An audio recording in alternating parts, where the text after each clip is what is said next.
it's Sasa, and today I'm going to be showing you how to make this waistband mini corset belt. And there's boning on the side to stop it from rolling, and there's two long waist ties so you can adjust it and tie it at the back.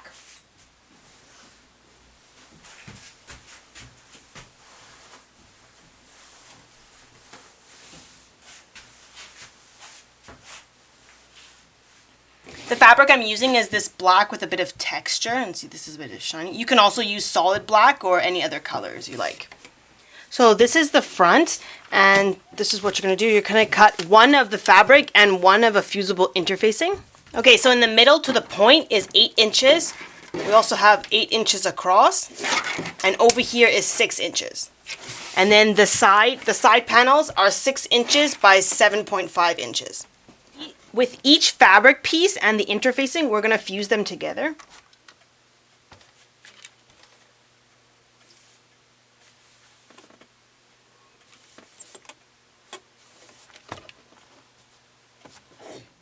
So this is the front panel. So this is the center front, and we want to put this braid with the holes here so we can put the ribbon lacing.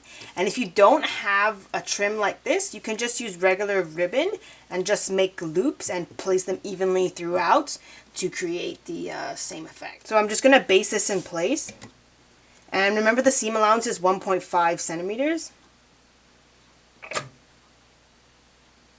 And so we want this part to be sticking out. So 1.5 centimeters should be about here.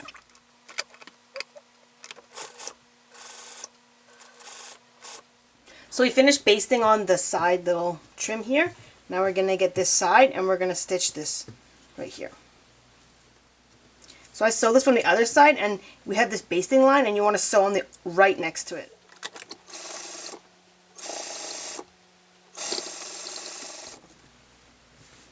Okay, so it looks like this. So next, we're going to sew this velvet trim to the side here. You can also use a braid or any kind of other trim.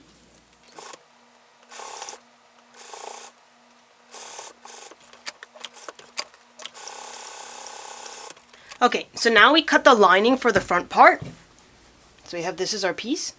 I'm using polycotton, so it's broadcloth. It's a little bit stiff, which is what you want.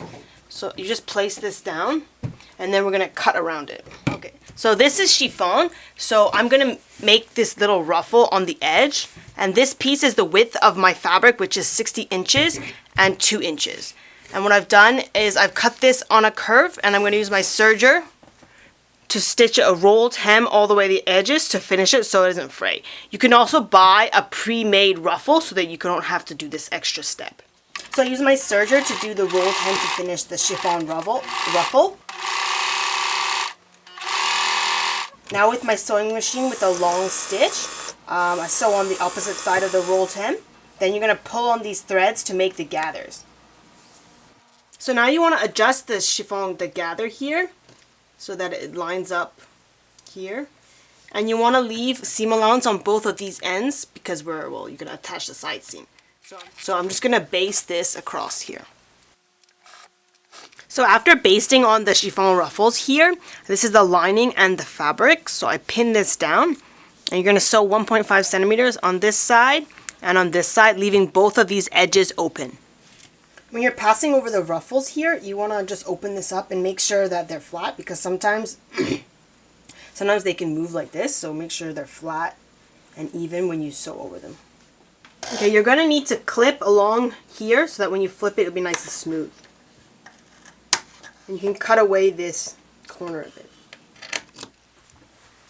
Okay, so for the back ties, so you want the length to be 34 inches, so that's this long part. And then it's going to be 6 inches where it connects at the side seam, and it's going to taper and become smaller over here to 4 inches. So you see here is 6 inches, and then it slims down right here. So now with these back ties, what you're going to do, this is the side seam, we're going to do 1.5 centimeters, and you're going to sew all the way around, so here and come back to this side, and then we'll flip it inside out. Ties, and we'll do 1.5 seam allowance, and we're going to go all the way around.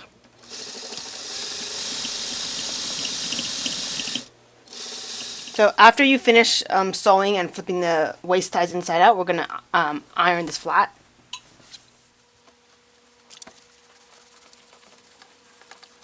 Okay, so we have the front part and it's flipped. Now we need to connect these two pieces. So what we're going to do is fold this inside.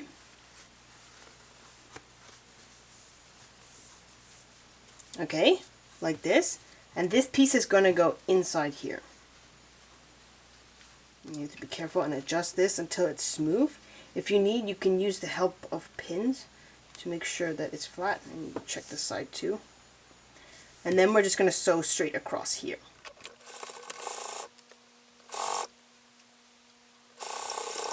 So after attaching the second side, you see this side we already attached. We're going to top stitch along the bottom and then along the top.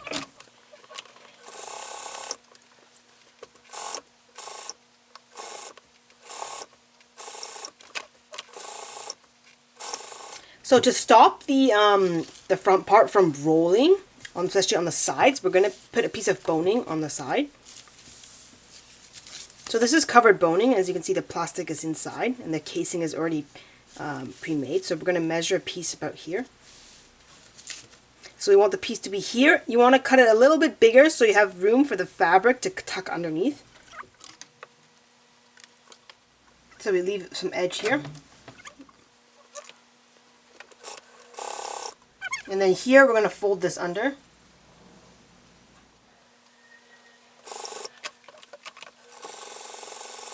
So now our plastic is obviously too long.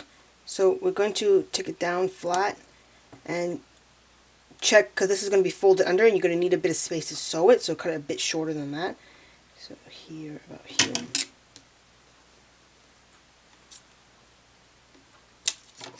And right here it's cut on a straight angle. I like to cut this on a little bit on trim the corners so that it's a bit of a curve. So once it's the right length, we can place it inside the casing. Okay, so now we're just going to fold this. And now we can sew around this.